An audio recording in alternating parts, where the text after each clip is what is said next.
Hello, my friends. I have a very important message for the people out there who have any spirit within them connected with the principle of goodwill. And most people do have goodwill toward one another. Most people just want to live and let live and don't want to attack their neighbor or don't want to have to participate in one nation going to war with another nation. Most people just wish that we could live in a situation where we have a decent spirit of goodwill toward our neighbors, even though our neighbors may somewhat disagree with us. But this isn't the situation we're in right now. We're in a situation that's kind of what Jesus prophesied would happen, where brother would be against brother, father against son, mother against daughter, and so on. And this is a situation we're evolving into that is kind of unprecedented, maybe somewhat happened during the American Civil War. We had uh, uh, relative against relative and citizen against citizen and so on. But that wasn't widespread throughout the world like it is now. It seems to be everywhere you look. Every nation on the planet is experiencing this division, and it's particularly strong in the United States. If you have the wrong belief system, then a lot of people will think because the neighbor doesn't believe the way uh, we do, or the family member, we got to expel them and have nothing to do with them. And sometimes it goes further than that. We have to do everything we can to interfere with him, make his life miserable, um, attack him, make him look ridiculous. And so the principle of goodwill on the planet has very much diminished. But that's not the purpose that God has for us. The purpose that God has for mankind was announced at the birth of Christ. Let me just read that scripture of when the angel appeared to the shepherds at his birth. It says this, and suddenly there was an angel with the angel, a multitude of heavenly hosts praising God, saying, Glory to God in the highest, and on earth peace, goodwill toward men. Now, many people seem to think, well, that was just kind of an ideal of a song. No, I think that was an expression of the will of God, of the will of God that must take place here upon the earth. And it must take place because this goodwill is manifest in the hearts of men. God isn't going to come down and force us to have goodwill. We have to tune in to the innermost part of our being, wherein the presence of God can be contacted and goodwill can be manifest. This was a prophecy, I believe, a prophecy that goodwill and peace will eventually prevail. And the problem with this is a lot of people just sit back and say, well, I'm just going to let God do it all. God's going to come destroy all the wicked, and then we'll eventually have peace and goodwill. But I do not think that's his plan. Remember when James and John was following Jesus, and a town rejected him, and he says, let's be like Elijah and make fire come down out of heaven and consume these guys. They thought that was a good idea that Jesus would go along with. And he said to them, ye know not what manner of spirit you are. The Son of Man came not to destroy, but to save. And I think this is still the attitude of the Christ, is he wants to teach us to save, not destroy.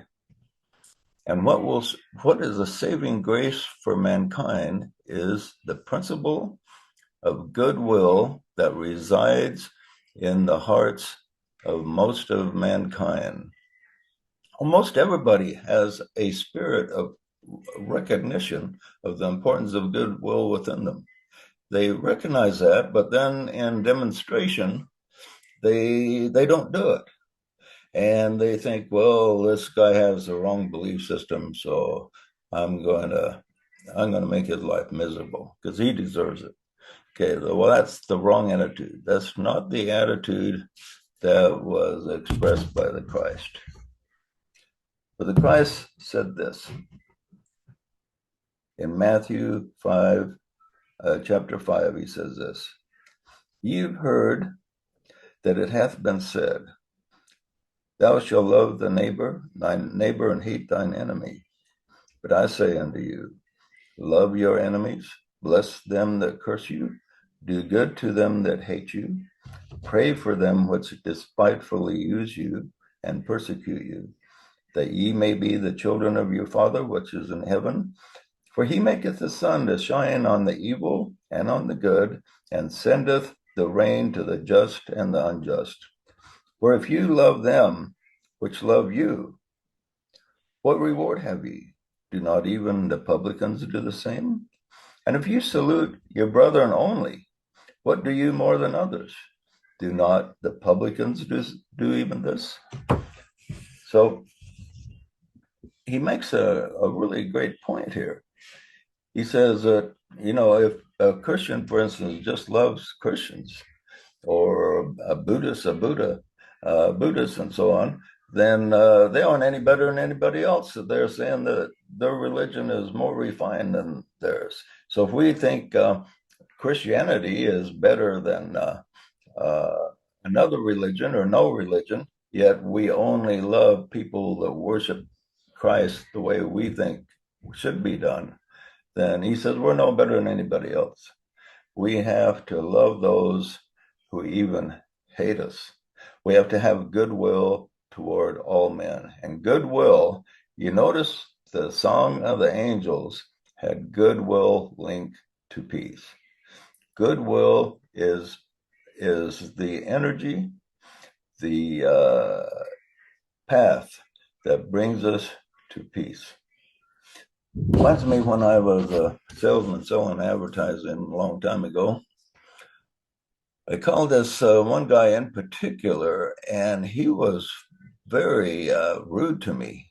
He would just lay it into me like I was the most terrible guy on the planet, and I just took it in stride, and I was very pleasant to him, and didn't respond with any negativity. Just treated him really nice, and then he hung up. But what was interesting, about 5 minutes later, my phone rang, and it was him. And he said, well, when you called, I was just really in a bad mood, and I really laid into you, and you were just really nice to me. And when I hung up, he said that you were so nice to me that it made me feel really bad. he says, so I'm really sorry for the way I reacted. He says, how much of that ad you want to sell me? And so it just turned this guy around. And sometimes this will happen if we apply the principle of goodwill to people that are antagonistic toward us. Sometimes, not always, sometimes they become more aggravated, but sometimes it turns them around, because almost everybody, except people maybe totally dedicated toward evil, almost everyone has a sense within their deepest core of their being that goodwill, brotherly love, loving our neighbor as ourselves is a good thing. Almost everybody does. And if we remind them of that by setting the example, then that can actually turn them around. So if, for instance, a family member is angry at you because you did or did not get the vaccine or something like that, or you have the wrong political view and you express goodwill toward him, maybe you do him a favor, maybe mows lawn or something, I don't know, do an act of goodwill for the guy, it can actually turn him around. So he can just forget about the political difference and see that, he believes different than me, but he's a decent fellow. So I guess I'll get along with him. And this idea of goodwill can be contagious. Here's another interesting scripture in Luke chapter 6. Blessed are ye when men shall hate you, and from when they shall separate you from their company, and shall reproach you and cast you out in the name as evil for the Son of Man's sake. Rejoice in that day, leap for joy. For behold, your reward is great in heaven, for in like manner did your fathers do unto the prophets. Okay, so if people hate you, if they want to separate from you and reproach you, he says, don't let it bother you. He says, be joyful about it, because uh, people that have tried to do good in the world have always had that reaction from people. And this is what's happening today. People want to separate from each other. We have the the the the gospel of separation and division that need to be counteracted by the principle of goodwill. And even Paul says in Romans 12, if it be possible, as much as lieth in you, live peaceably with all men. How many men? He says all. And in 1 John 4, if a man say, I love God, and hateth his brother, he is a liar. For he that hateth his brother whom he has seen, how can he love God whom he has not seen? And so the basic message of the Christ was to love your neighbor as yourself, but it's probably the overlooked more than any teaching that's presented in the entire Bible. People go into, well, you have to believe exactly this way in black and white to be saved, but they leave out this most important principle of loving our neighbor as ourselves, even if they believe and have a different viewpoint than us. And we're in a state now where the world is in danger of destruction. We have a number of nations with enough nuclear warheads to destroy the whole planet. And Putin is threatening to use these nuclear weapons. And there's nobody seems to want to make peace. With the conflicts we have, peace is entirely possible, but somebody has to give a little bit, and nobody wants to give, and nobody wants to have goodwill with their neighbors. And so we need to we need to take action on our part, just not sit back and say, well, I'm going to let Jesus take care of everything. Well, that's hasn't really worked in the past. There's been about a couple hundred times in the last 2,000 years that a substantial number of people have expected the end of the world, and they sat back and let Jesus take care of everything. Now let's take one of the last really tremendous crisis we had was World War II. There were a lot of people that says, well, I'm going to sit back and let Jesus take care of everything. Well, if everybody sat back to let Jesus take care of everything, Hitler would have taken care of the Jews, and we wouldn't even have a Jewish race today. We had people step in, and they actually did something by their actions to save the Jewish people and to save the earth from being a complete tyranny through Nazism. And so we must take action ourselves. And I believe an action that needs to be taken is the teaching of the basic message that those angels presented was peace on earth, goodwill toward men. That, I believe, is a prophecy that can and will come true, and the amount of time factor involved depends on you and me. If we promote goodwill, it can happen faster. If we don't, if we just sit back, it's quite possible we can have World War III like nobody wants, not even God and the angels, I don't think, want a World War III where the most of humanity is destroyed. And if we have a World War III, it's going to affect the good and the bad. They drop a nuclear bomb on Chicago or New York City. There's both good and bad people in these cities, and both the good and the bad will be completely eliminated if these nuclear bombs are dropped. So it's just not the evil that's going to be destroyed if we have a World War III. Now think of World War II. There were a lot of good people that had to give their lives to win that war, but there was people on both sides, and there was good people involved in the negative side among the Axis nations that just got sucked into it. And there's good people everywhere that are involved when there is tremendous destruction that takes place. And the destruction is consummated when the good people of the earth do that which should be done, which is necessary to be done. And then when uh, evil is contained, then we must spread goodwill. We had goodwill after World War II toward uh, Japan and Germany, and now they're quite friendly toward us.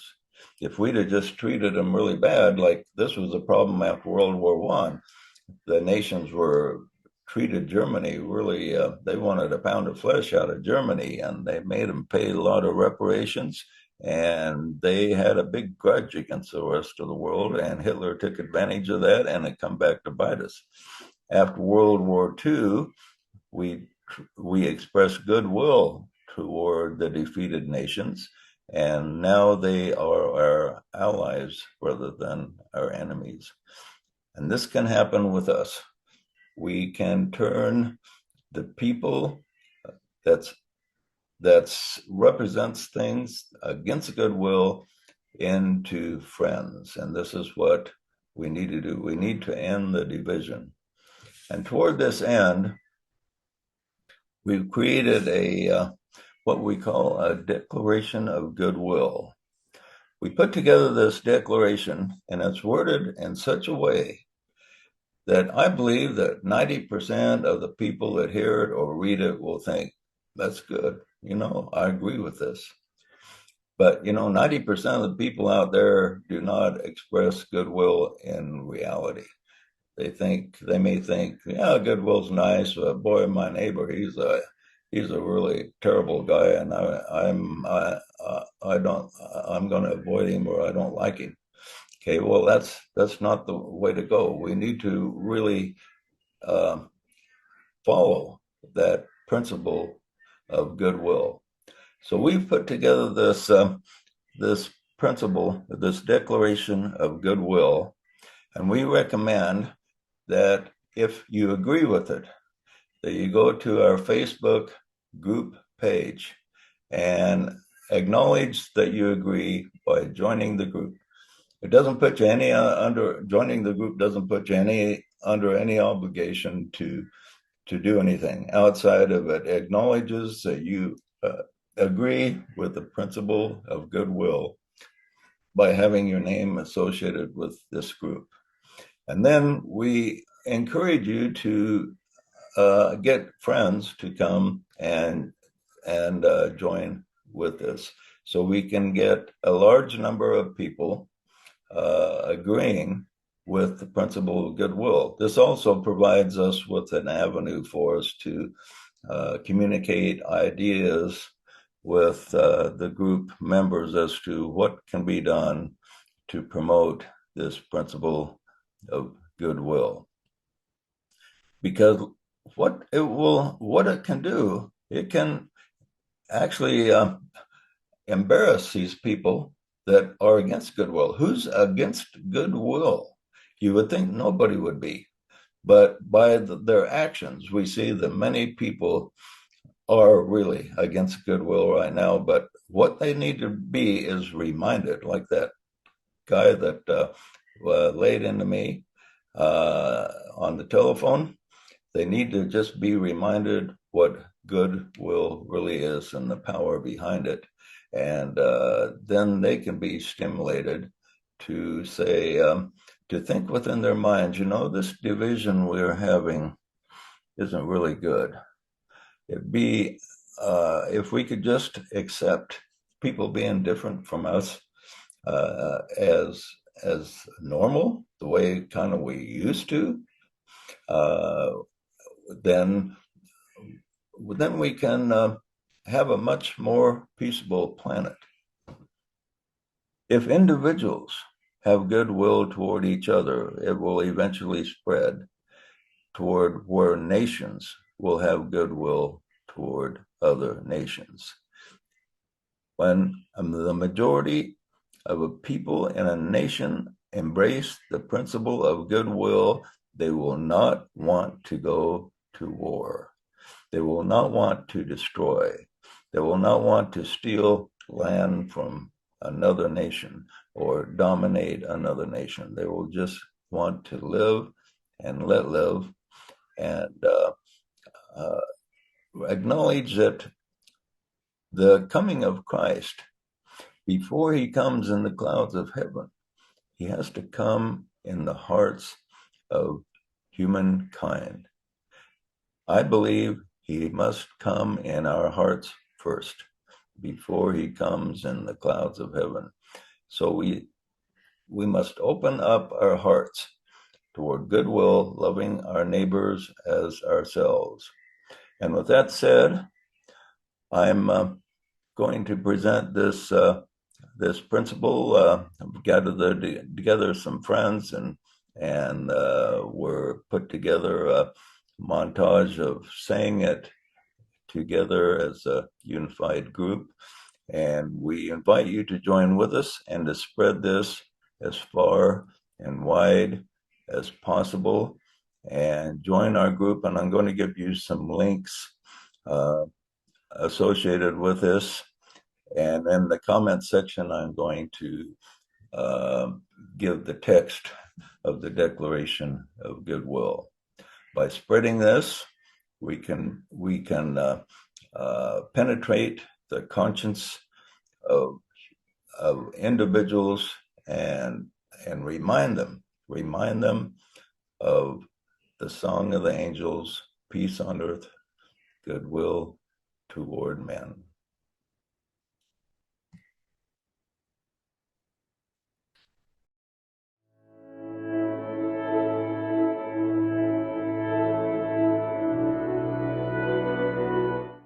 We, the people of goodwill from all nations, who desire to see the people of this planet progress in a state of peace, safety, and friendship, find it necessary to act and issue this Declaration of Goodwill. Polarizing rhetoric, accompanied with vitriol and name-calling from leaders, celebrities, and media, spawns tension among the masses and undermines goodwill and cooperation. Therefore, we, the silent majority, and people of goodwill on this planet, have decided to take action and issue a call to correction. Such a correction is essential, for our leaders have power to take us into wars and conflict that could destroy our civilization. We do not expect our leaders to agree with us or each other on all matters, for that is beyond the present ability of most individuals. But there is one thing all can do that will pave the way to quieting the present conflicts and opening the door to peace on earth. We can all be civil to each other and send goodwill, rather than the prevailing ill will that we currently witness. Loving our neighbor as ourselves is at the core of the teachings of every great messenger from the past. And we need to be reminded of this now, perhaps more than any time in our history. The great majority of us who are not in power do not hate those who vote or think differently than ourselves, nor do we care about their race, sex, or status. We are willing to extend a hand of friendship and goodwill to all who will accept it. We do not call others hateful names or desire to hurt them, but seek harmlessness in all discourse and interaction and expect our leaders to do the same. Many leaders and media personalities seem to think personal attacks are justified, as it highlights how bad the other guy is in order to effect change. But negative tactics often result in negative rather than positive change. Calling our neighbors haters when they see themselves as loving people results in resentment and often fuels the emotions of the projected name-calling. The attack thus brings forth the hate that was not previously there. So much grief in the world can be avoided if our leaders would embrace the spirit of goodwill, as it is longed for in so many of us who silently watch these reckless attacks. Many leaders and media personalities understand this principle and use it to polarize and create false animosity where none should exist. Therefore, we, the people of goodwill, call on leaders and media who fail to embrace a higher path to match the positive spirit of goodwill that exists in most humanity, the common people. The day of watching leaders bring us to the brink of destruction is over. All those in position of power and influence must be held accountable for their intentionally caustic speech, which incites anger and divides us. Sending peace and goodwill is our charge as we seek to transform our societies throughout the world. It is true we have problems to solve which require rigorous debate and uncomfortable discussions, but we cannot solve them by demonizing each other. If we look for the best in one another and give our neighbors the benefit of the doubt, we have a much better chance of solving problems and reaching agreement. Indeed, we need to start with ourselves.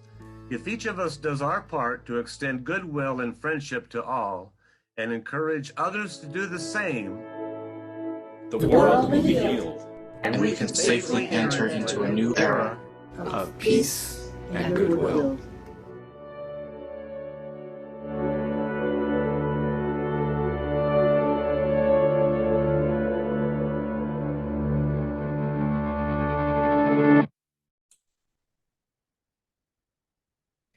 I'll just end this with one of my favorite scriptures from Isaiah chapter 52. How beautiful upon the mountains are the feet of him that bringeth good tidings, that publisheth peace. You know, it sounds like they're talking about goodwill. We could rephrase that as how beautiful upon the mountains are the feet of him that proclaimeth peace on earth, goodwill toward men. And then the verse continues, that bringeth good tidings of good, that publishes salvation, that saith unto Zion, thy God reigneth. Thy watchmen shall lift up the voice, and with a voice together shall they sing. For they shall see eye to eye when the Lord shall bring again Zion. It is possible for us to see eye to eye with our brothers and nations to see eye to eye. It's a prophecy that will happen, and we can speed it along by promoting peace on earth, goodwill toward men. Thank you for paying attention, and give our site here a like, and be sure to join with us. Thank you.